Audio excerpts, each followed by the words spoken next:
He's a man of many faces and countless voices, and not just on the silver screen. His friends and admirers say he can change his appearance very easily and just as quickly as the rest of us change our clothes. So how is he going to present himself today as we meet India's most famous actor of the day, Shah Rukh Khan? Shah Rukh, there's a line in one of your recent movies, a song that you sing where you say, "I'm the best." Does that apply to you? It applies to actually a lot of complexes I have and the kind of insecurity I have as an actor, as a person. I have a little story which I tell everybody. It was about a little boy who was standing next to a huge wall and he had written, "I'm great." And then he said, you know, my brother has achieved a lot more. My sister is a pilot. My father was a big freedom fighter. My mother is a politician and she's a minister. I better make that stronger. And he rubbed it off and he wrote, "I'm the greatest." So it stems from that kind of complex, that kind of insecurity, and just the want to be liked. And I have to keep on convincing myself I'm the best, otherwise I would succumb to all these insecurities. Your friends say that you're a driven personality, that almost everything you do, everything you have, has to be the best. Yes, I believe that if I have to even brush my teeth, I should do it with so much vigor and as if it's the best brushing that is happening in the world at that point of time. So how long does a toothbrush last? It doesn't last too long, and neither does do my teeth, actually. I mean, I have to keep going back and getting them checked. But the whole point is, if I have to do something, then you give it your best shot, because I really have a belief. It sounds too much of philosophy at times, but the atmosphere here is such that I would say it. That, you know, we believe in Islam that God is one day going to ask us. When you go back there, he'll say, "I sent you down on earth to do things. Did you do them?" And I want to turn around and say, "I know you sent us to do a lot of things. It would be easier for you to ask me, what are the things you didn't do? So I want to put in the best into everything that I do. And maybe I would lose my goal, what I was sent for, but at least I would have done a lot of other things." It stems from that. Well, you certainly began that way, because I gather when you were in school, you were embarrassingly good at everything. You were captain of hockey, captain of football, you were top of the class, and you won the Sword of Honor. Everyone must have hated you. Yes, they hated me so much, they made me a film star. Yeah, I really believe that if you are doing something, you should give it your best shot. It's not wanting to be the best at that, but you should give it your best shot. My best shot would vary from yours, and it would vary for somebody else.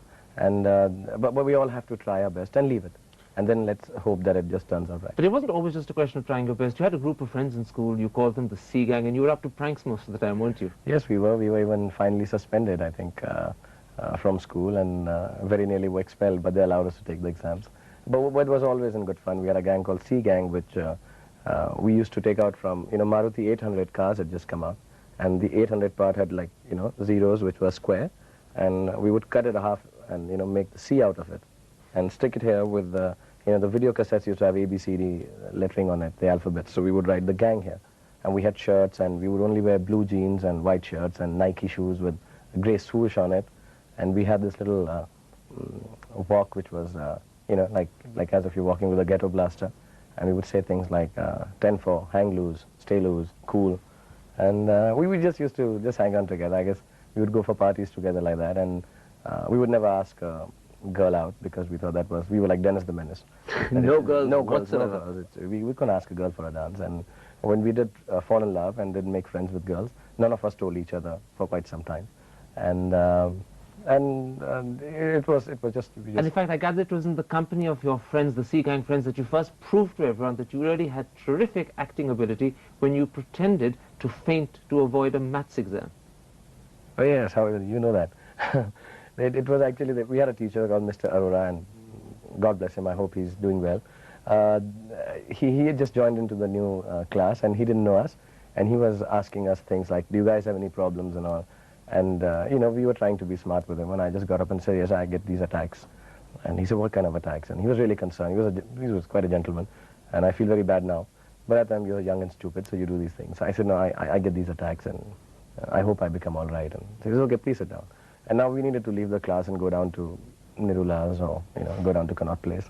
We were in Golda Kkhana, St. Columbus. So what do we do? So I just feigned as if I've had one of these attacks, and I started dribbling from my mouth and, you know, shaking. And he said, "What happened to you?" And I just kept looking at him. Our friends took took over, and they said, "Sir, he's got this. We need to take him to the hospital right now. It happens to him regularly. And we need a shoe, we need a shoe." And I remember he was wearing brown suede shoes. And so he said, "Kisi ka juta do, kisi ka juta do." And we said, no, we have to take your shoe. The suede is what works. So we took off the poor guy's shoe, and we went out, and we went to Connaught Place, roamed around, and we came back in the bus. And he was like, looking concerned at all the buses parked at the end of the school. And he came and he looked at me, and I again went like, "I've just recovered," and I said, "I'm all right now." And the poor guy said, "Can I just have my shoe back?" Because the whole day he had been roaming around without his shoe. Now, in those days, you used to still live with your parents. Your mother, I believe, was a magistrate. Your father was a former freedom fighter and even owned a restaurant. Yeah. What sort of childhood was it? Whatever I remember was it was very nice and easy, and it was with a lot of freedom. I have an elder sister too. We were never told what to do, what not to do. So the family allowed you to grow up as you wanted? As I wanted, really. I mean, was it a liberal family? Very liberal family, very liberal family. As a matter of fact, even in religious teachings, whether functions, studies, career, everything was, that you just do it the way you want and just be happy about it and do your best, Like so religious observance or duties and traditions weren't important? You could be yourself? I could be myself. I was told, like, it's nice to go and read the namaz, so I would go and do it. And it, the way it was told was that you felt like doing it. All my life, like, I wish I can bring up my children like that, where you are made to respect it without being scared of anything that is told to you by your parents. And even to the extent when I was choosing my career, my mom said, "Look, I would like you to go into sciences." So I said, "Okay, I could take an exam, but I would like to do economics because I had finished my sciences from school." And she said, "Oh, you want to shift over to economics, but can you do the IIT entrance? Can you do this engineering entrance?" And I said, "I can." She said, "Okay, just show it to me." So I did it, and I passed it, and I said, "Okay, Appa." She said, "Okay, you don't need to take it now. You go and do your economics." You were very close to your mother. How do you remember her? I was very close to her. I remember her. I remember her as a star. I have a star in my house in Bombay. Whenever I feel very lonely and I feel sad, I just go there and look at one star, and I've sort of pinpointed it now. And and especially I miss her when I'm very happy. I wish she was here. Her death, I know, was a traumatic experience for you, and the saddest part is that she never really lived to see your fame and your success. Yeah, she did not, which is very unfortunate. I remember I just finished, I was shooting for Maya Memsa in Simla when I was called down to the hospital here that she's not going to, she's unwell. We didn't know that she's not going to live because she was absolutely all right before I left. And my new series, I just made an episode of Circus, and which was a big thing because I'd done it in Bombay and with big directors like Saeed Mirza, Aziz Mirza and Kundan Shah. And I really wanted her to see it. So we got special permission and put a television screen and a VCR. And she could not make out. We put it on for her, but she couldn't make out. And she was very delirious, and she would confuse me with the other people sitting there. And it was sad. But then I told someone that I would like to make it so big from the small screen that I would like the screen to get bigger, become 70 mm, so from up in heaven that she can see it. And if, in a sense, she was here to see the tremendous success you have today, what do you think she'd say to you?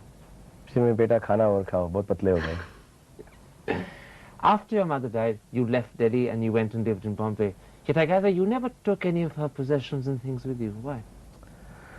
I didn't take anything. I just felt that if she wanted me to take things that were owned by her, she would stay here and let me use them. And she would have liked that I would, I would be able to stand on my own feet. And that's what you were doing. This was symbolic of that. Yes, and I just took one television. She gave me a television. This is from Videocon company, and I still remember it. And she had bought that for me after I'd finished my first series in Fauji.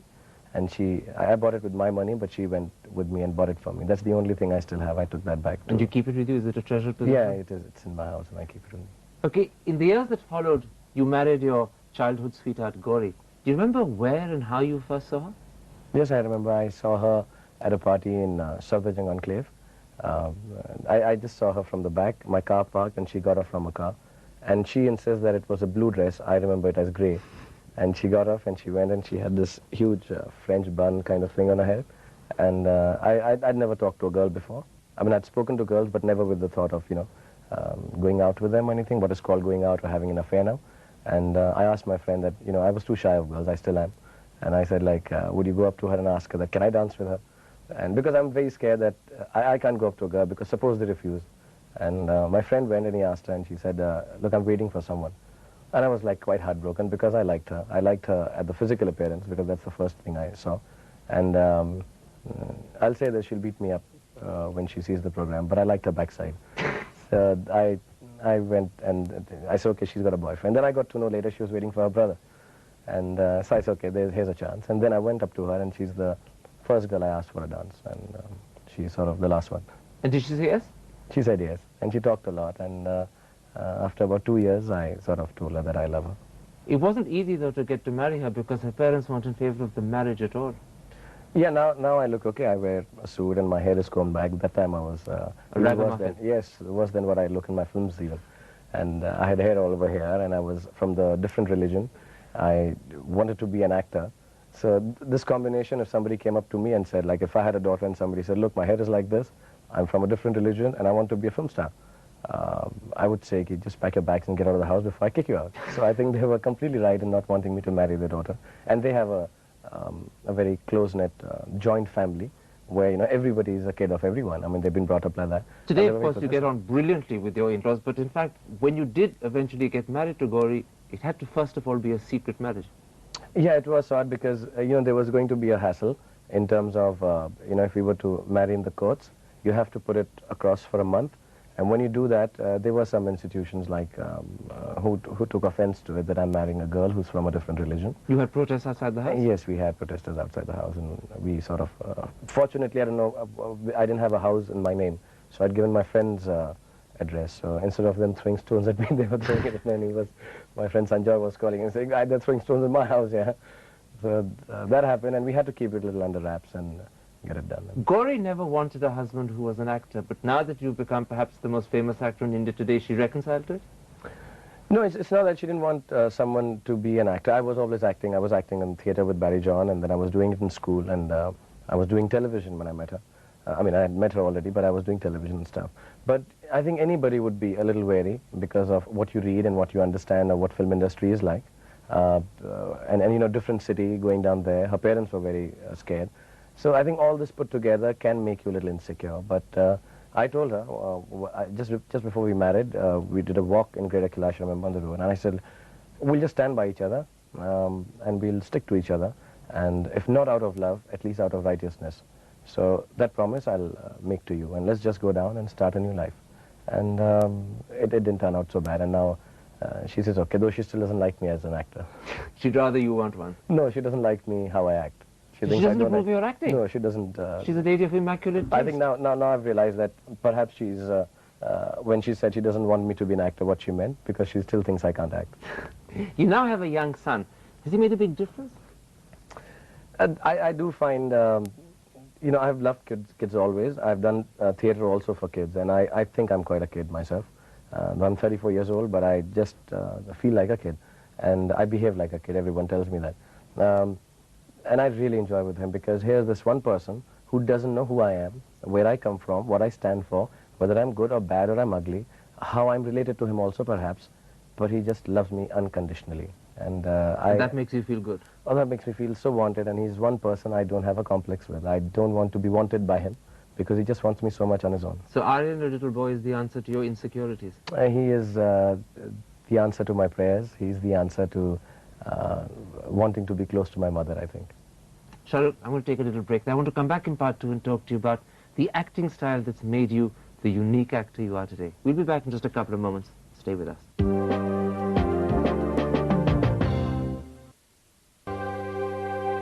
Welcome back. My guest is Shah Rukh Khan. Shah Rukh, I gather that the first commercial thing that you ever did on stage was Annie, Get Your Gun in Delhi. Now, I saw that production, but I don't remember seeing you. What role were you playing?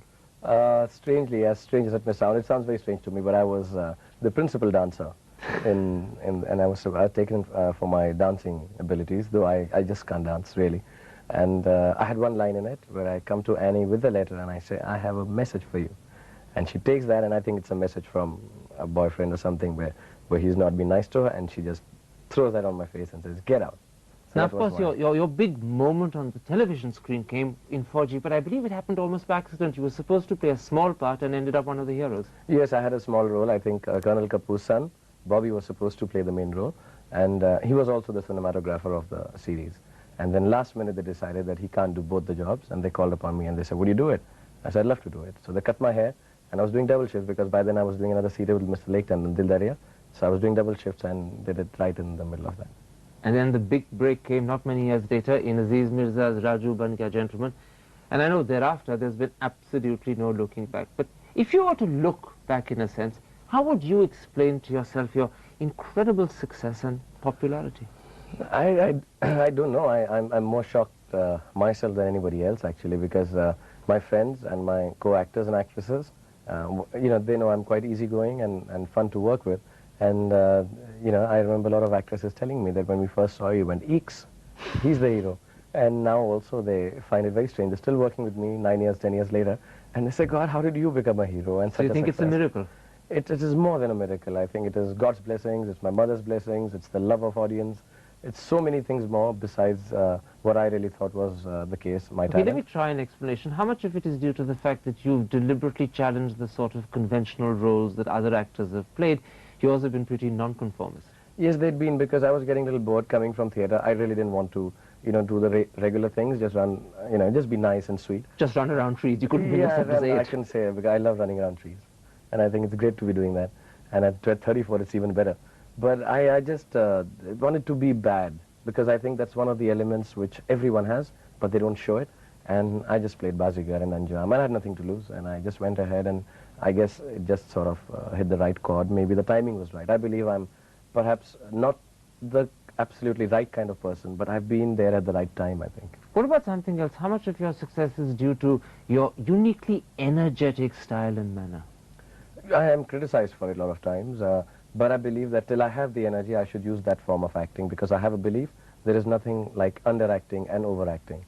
I think, and especially in Hindi cinema, where every character has to break into a song. So you cannot really have round characters, you can't have steady characters. So what you need to do is just enjoy yourself and let the others enjoy themselves. And I like to, what an old actor has said, hold up a mirror when I'm acting and tell the other guy that, look, I'm playing you. That's all. I don't like to play anything else. I don't go deeply into acting. I don't believe in method and stuff. And the energy is because I like to fill the space. You know, I don't want to be part of the space. I don't want to be part of the atmosphere. I want to be the atmosphere. And that's how I... It sounds as if you don't so much as act as actually perform. Yes, I tell everyone, I'm an entertainer. I'm Notanki, I'm Bhand. I'm just supposed to go ahead and make people laugh. So you're deliberately larger than life. You deliberately go over the top, because that's what you want to do. I would like to tell anyone who knows even little about acting that, you know, when critics and everybody writes mannerisms and underplaying and overplaying and over the top, they're speaking complete and utter nonsense, because there is nothing like a right way to do a scene and a wrong way to do a scene. There is just a way to do a scene. Your way, my way, any way could be right. And I believe that, and I'll go overboard. And I think I believe in a loose fit is better than a tight fit. So go over the top. If somebody wants to hem and chop it a little, they can go ahead and do it. But I like just performing, really. But the odd thing is, your friends say that this film persona of Shah Rukh is so different to the real person. They say that actually he's a lonely man. Yes, I'm strangely, you know, and I was lonely even before to say that I am after becoming a star. I just feel very lonely, and I don't like being left alone. I like to be with crowds. I can't socialize with them, but I get very scared when I'm alone. Are you scared of yourself sometimes? I'm scared of being alone with myself, yes. I get scared of myself, and I don't like myself, I think, too much. And I think that's when you become an actor, not because people normally say, you love yourself, that's why you become a star. Yes, maybe you become a star that way, but I think you become an actor when you don't like yourself. So acting, in a sense, is a way of escaping from yourself. You're becoming someone else because you don't want to be Shah Rukh. It is so ironic that there are a lot of people who tell me they would like to be Shah Rukh, and Shah Rukh is here wanting to be Ramesh or Rahul or Raj or Batman or Superman. And anyone but Shah Rukh. Anyone but Shah Rukh. In fact, in one of your magazine interviews, you said, I'm an unhappy person. Is this what you meant? I'm unhappy because I'm always, like the energy part that you talk about, I'm restless. I don't have a goal. I don't have an ending in sight. I don't think any achievement is a sense of achievement for me. I need to finish it and go for the next. And that can make you a little unhappy and dissatisfied. I'm always dissatisfied. Maybe that is what can be called hunger and greed, to keep on doing more work. And I'd say I've fitted in 20 years of work in the last 10 years, and this seemed to pass by in 10 minutes. And it's amazing because, you know, most people looking at you would say he's got such enormous success and such a lot of wealth, and yet you seem to suggest it doesn't mean very much to you. Like, I never worked towards this. I just wanted to feel happy And when I feel happy, when I see a film, when I see a good moment, there are some moments which I feel very happy looking on screen, and a lot of people don't appreciate it. But do you think you've achieved enough? I mean, are you satisfied today with the I would never achievement? be satisfied because, like I said, I'm like a mountain climber who's not going for the peak. I just want to climb. That's all. I don't want to end there and stand and put the flag and say, I've reached. I don't want to reach that. So I you just want live to keep climbing. perpetually with the fear that if you stop, you may start falling. You have to keep climbing. I just have to keep climbing. And it's not for ambition, it's not for greed, it's not just for success. It's just for the want of climbing. I just want to climb. Okay, one of the things that you've just recently climbed is you've set up a company, Dreams Are Limited, with Juhi Chawla, and you've produced your first movie, Phir Bhi Dil Hai Hindustani. Are you happy with it? I'm very happy with it as a producer. Aziz Mirza, myself, and Juhi, these are the guys who gave me my first break in Raju Ban Gaya Gentleman. They agreed to work with me, and they are wonderful friends, and I'm very close to them. And we started it, and we produced the film, and we did it in 11 months. We released it on time, and we backed it up with a lot of publicity. And The critics, as you know, have been less than generous, and sometimes people even say in papers that the audiences haven't come to see this film in the same way that they've seen other ones. Does that disappoint you? No, I think the film was based on media, and I think the media has not taken too much of liking to the fact that we made fun of them. So you think people of my profession have been deliberately unkind because they can't take a joke Maybe I was against too themselves? unkind to them in the film also, so it would be unfair to say that. Tell me, is this going to be a second fiddle, a second venture that you're going to take up producing films, or is this a one-off? No, I wanted to produce film because I love films, not only as an actor, and it's not a narcissistic thing that I want to be a star. I just want to make films because they have given so much to me. Everything that I stand for the last 10 years is because of films, and I think it's high time someone in my status decided to give something back to films. Shah Rukh, you said earlier in this interview you're 34 and you could carry on being an actor for the next 40, 50 years. Is that how you see your future, or are you looking endlessly for new challenges? Are there other peaks you want to climb rather than just the cinema world? I would just like to, I feel really nice acting. I feel really wonderful being able to make people laugh. And I feel even more wonderful when I'm driving down on a main road and there's a person who I don't know and he looks at me and goes, "Hey, Shah Rukh," and a smile comes. And I think I've been blessed by God and my mother that I'm able to do that for one fraction of a second wherever I go in the world. And I would like to just keep making sure that people smile for that one fraction of a second when they see me. Besides that, if it requires me to climb a mountain, whether it makes me want to go onto the moon, if it makes me have to make films, if it has me producing films, whatever it takes, I just want people to smile so that I feel secure. Shah Rukh, I'm sure they'll continue to do that for many years to come. Thank you very much for this Thank you, interview. Karen. Thank you very much.